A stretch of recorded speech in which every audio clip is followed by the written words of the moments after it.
আওয়াজটা বুঝতে পারলেন?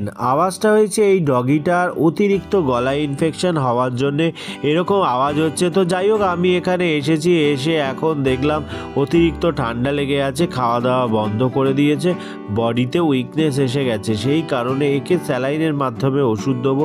তার আগে বডি টেম্পারেচারটা কাউন্ট করে নিচ্ছি, দেখে নিচ্ছি কতটা টেম্পারেচার আছে।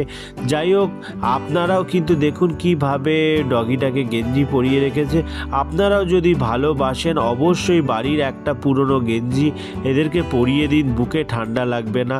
আর দেখতে পাচ্ছেন এরা কিন্তু রাস্তা থেকে তুলে নিয়ে এসে ট্রিটমেন্ট দেওয়াচ্ছে না, টেম্পারেচার নর্মাল আছে, তাহলে স্যালাইনের মধ্যে অ্যান্টিবায়োটিক দিয়ে মেডিসিন দেওয়া দরকার, সেগুলো সব রেডি হয়ে গেছে। আপনাদেরও বলবো বন্ধুরা, বাড়ির সামনে এই সব অবলা পশুদেরকে একটু বাঁচানোর চেষ্টা করুন, পারলে ভ্যাকসিন করান, তাহলে অবশ্যই ভালো থাকবে। আশা করি এর ভিডিও পরে আবার দেখাবো আর ভালো হয়ে যাবে, এইটাই বলতে পারি। আর যদি মনে হয় চ্যানেলটাকে সাবস্ক্রাইব করে আশীর্বাদ করুন। সবাই ভালো থাকবেন, সুস্থ থাকবেন, বাড়ির সামনে আর বাড়ির বাচ্চাগুলোকে ভালো রাখুন। ধন্যবাদ।